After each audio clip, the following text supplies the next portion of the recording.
I've been fortunate to do a fair amount of traveling with my RVs, and I thought I would do a video on what I think are the 6 best drives that you can take in America with your RV.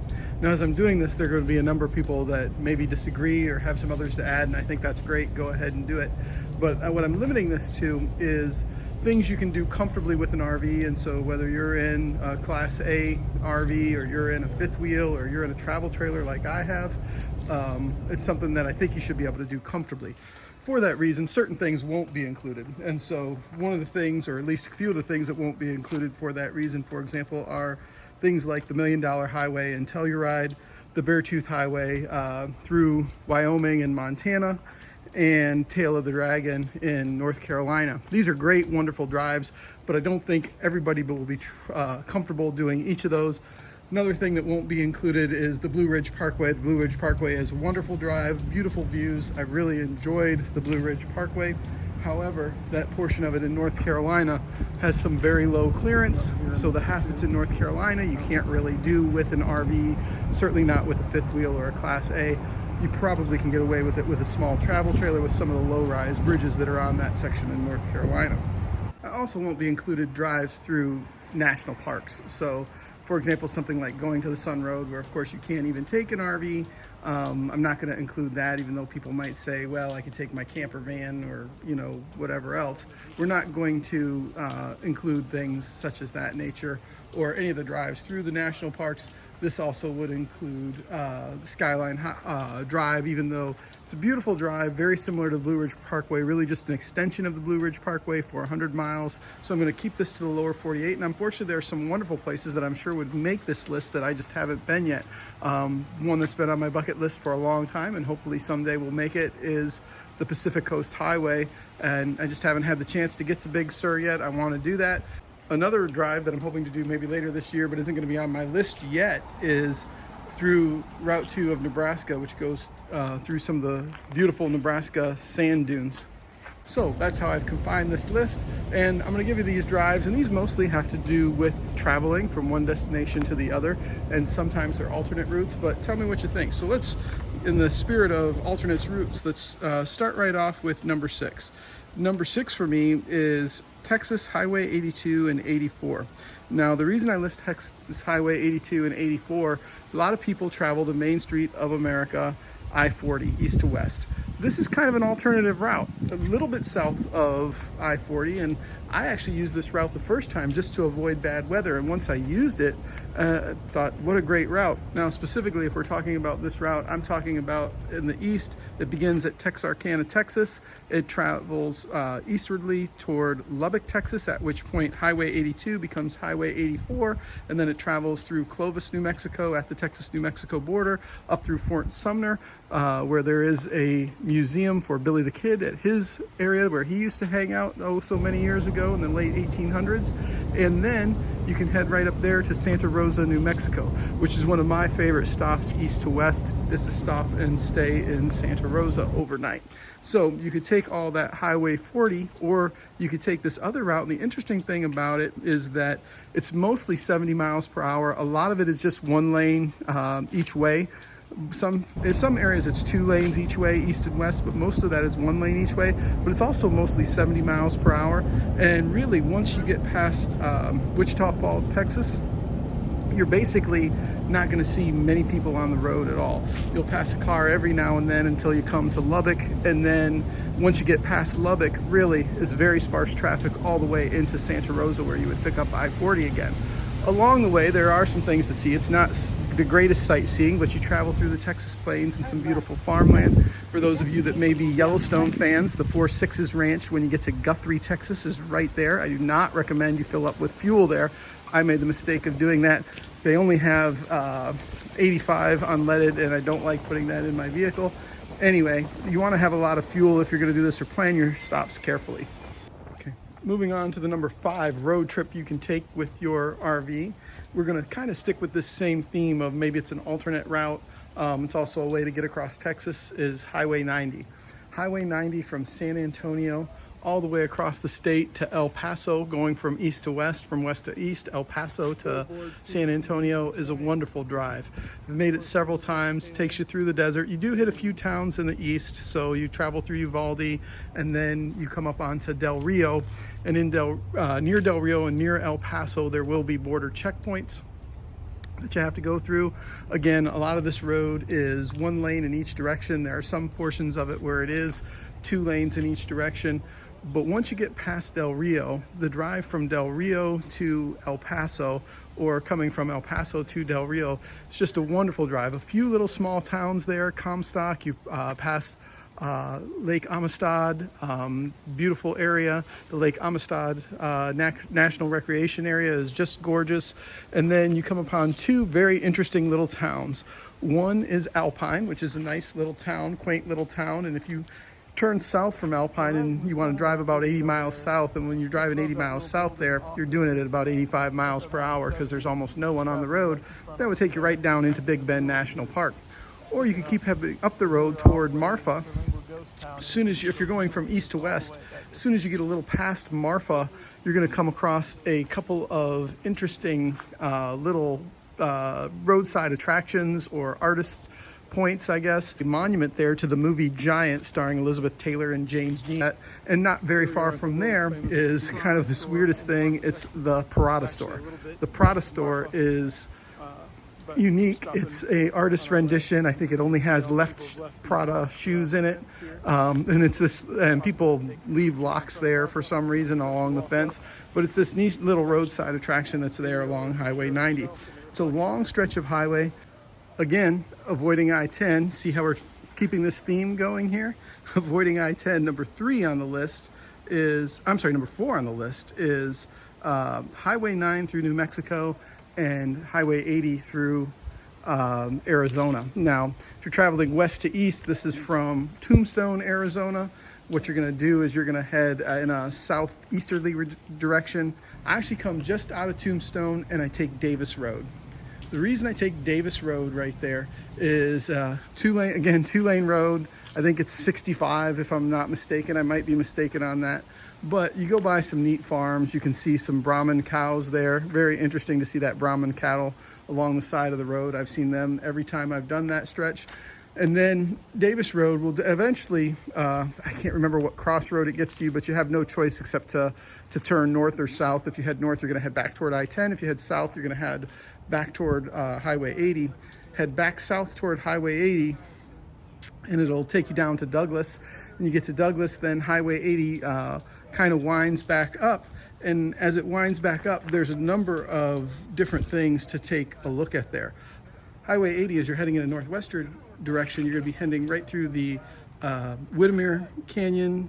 I think it's Whittemere, it might be Whitemere, I can't remember. But the Whittemere Canyon Wilderness will be on your right if you're heading east. And if you're heading east, on the left will be the Cherokee Wilderness. And these are just beautiful, beautiful mountains. No one is around. It's basically one lane in each direction most of the time. There'll be some passing areas where it goes to 2 lanes. Nobody's around. It's empty. There were times where I would go 20-30 minutes without even passing another vehicle going the other direction, let alone seeing someone in front of me. And just after you get through there, right a little bit before you get to the New Mexico border, and in New Mexico you're going to switch to Highway 9, a little bit before you get to the New Mexico border, you're going to run into the monument to Geronimo's surrender, which took place, I believe, in the late 1800s, post-Civil War time. And it's a neat monument. It's a neat little roadside attraction to see. It's very interesting. It's right there in what's called Skeleton Valley. I think it's because it's between those 2 wildernesses and those 2 kind of mountain ranges right there. But in Skeleton Valley is where he surrendered. The monument to it is there. It's right off the side of the road. My wife and I stopped and had a bite to eat. So let's move on to number 3 on my road trip list. Well, we're staying in the state of Texas. Texas is so darn big. And these first 2 are really as alternate routes. This next one is a direct connecting route. Now, if you ever head down to Big Bend National Park, and I highly recommend Big Bend National Park, it is gorgeous. It's definitely worth seeing. I don't think I would go in the heat of summer, but as you head down to Big Bend National Park, you may want to do some other things. One of the other things that's right there is Big Bend Ranch State Park. The real gem of this is FM 170, so that's Farm and Market Road 170. It connects the Terlingua Studi Butte area, which sits between Big Bend and Big Bend Ranch State Park. It connects the two of them, and it travels through Big Bend Ranch State Park. On the eastern side, you have the Terlingua, Studi Butte, Lajitas, all great areas to visit and spend a couple days. And then you drive right through Big Bend Ranch State Park through these gorgeous hills, just incredible hills. And it is fairly steep. There's some 15% grades in some places, but it's for a very limited amount of time. So I really driven it a couple times. I think I've driven it 4 total times, twice in both directions. Ends at Presidio, Texas on the other side. Presidio is a border crossing town. I think it's about 60 miles heading from Terlingua to Presidio. That drive is just stunning. Through the mountains, along the Rio Grande River, staring at Mexico on the other side almost the whole way. And you can do this in any RV or travel trailer or fifth wheel. They would all make it just fine. Where the grades are really steep, it's for less than a block. All right, for number 2, let's get out of the state of Texas. For number 2, I'm really torn because this may be number 1 for me, but I think it'd be number 2 for most people who make this, is the Utah 95. Now the Utah 95, there's a couple different ways you can take it. Utah 95 merges with the Utah 24 just east of Capitol Reef National Park. So if you're coming from west to east, you can come through the Utah 24, through Torrey, Utah, through Capitol Reef, and then a little ways up it will split. And if you head to a slightly south easterly direction, you're going to be on the Utah 95. The Utah 95 runs then for about 120, 130 miles up towards, I believe it's Utah 163. When you get to 163, you could head south toward Monument Valley, or you could head north toward Moab. So coming the other direction, Moab, or coming from Moab or coming from Monument Valley, I would highly recommend this as a cutover to Capitol Reef. And if Capitol Reef's not on your list, it should be. It's a mistake, and it's a mistake to miss the Utah 95. This is some of the most picturesque driving in America. Now, you have to have fuel. You have to be ready to travel this because, like I said, it's 130 miles, and there is nothing. I don't mean there's just a few little places to get gas. No, there is no place to get gas. There is no commercial development along this road at all. It travels through what is referred to as the Bears Ears National Monument. A lot of debate going back and forth politically about that monument and how big it should or shouldn't be based on who's in power in the executive office at the time. But this is an unbelievable drive. It is so well maintained. The sights along it are just incredible. And I was fortunate enough to do this, and I can tell you that while I did it, I had no traffic. I don't think I saw 6 total vehicles in the 130 miles I was on it. It felt like you have this place to yourself. The roads are so well maintained. They're just bright black. They've been done, and as I'm filming this in fall of 2022, I was there the first week of October, and the roads look like they had just been completed, the entire length of them. Just phenomenal. And it's going to be sights that you just can't imagine. If you aren't familiar with it, you don't know how exotic the U.S. really is until you drive across southern Utah. And Utah 95, I think it's from Blanding, or roughly near Blanding, is where it begins and ends at close to Capitol Reef National Park. 120, 130 miles. You think, most of the route is 60, 65. It'll take you 4 hours. You'll stop. And the amazing thing is there aren't any pullouts on this road. Still, I would stop in the middle of the road. Nobody would pass us. I was traveling this with my dad and my father-in-law. I'd let them get out and take pictures. We'd stop and look for 5 minutes. And it was just an incredible sight. The viewpoint in Garfield County, just after you cross from San Juan County, back at the bridge in the Colorado River. This is all what used to be Lake Powell. You can see a boat launch down there. and it's all drying up. And this leads us to number one. Number one in the state of Utah and number one in the continental US. And again, I haven't been out to do the Pacific Coast Highway along Big Sur. I think of what's left, that and the Beartooth Highway are the two. Although I hear those Nebraska sand dunes are fantastic too. They're all on my list in the US to take road trips through them. But number one is the Utah 12. The Utah 12 really over the last several years has become something of legend. I've done it half a dozen times now. I'm going to tell you, every time I do it, I go back and I'm like, well, this time I won't be that stunned. I'm stunned every time. Every time it is just the most fantastic ride, and around over every pass, around every turn, the view changes.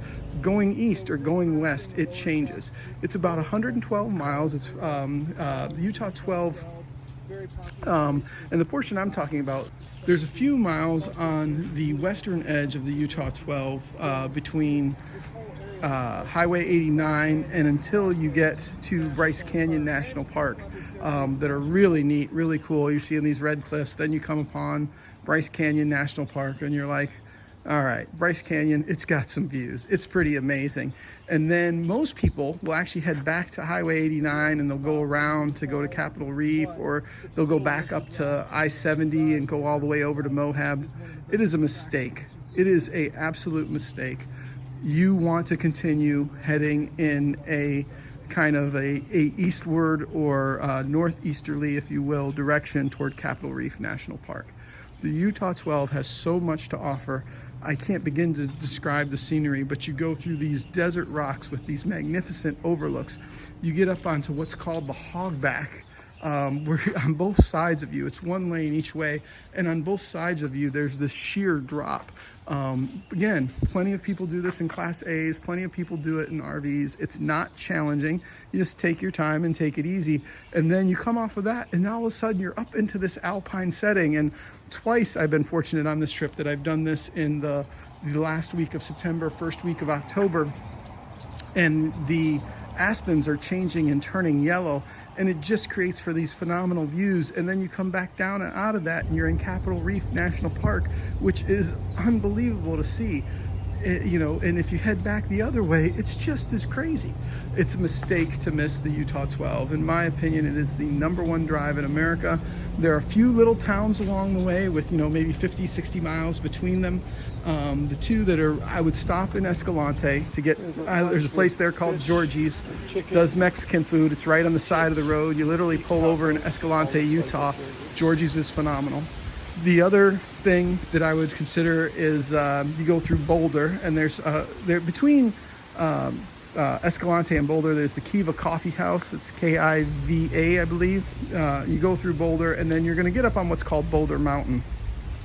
And you can see Boulder Mountain on a clear day, no problem, from Bryce Canyon National Park. If you're at Sunrise or Sunset Point, you can look out. I think from Sunrise Point you can see it better, but you can see Boulder Mountain off in the distance, and it's 60, 70 miles away, and you see it clear as day. And then you get up there, it's just amazing, and you're looking back over this desert landscape combined with this alpine setting. I can't describe it enough.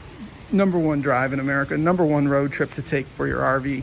So that's my list of 6. I hope you enjoyed it. If you got some comments about them, you've done them, you know some things, please go ahead and share them. I'd love to hear what you have to say about it.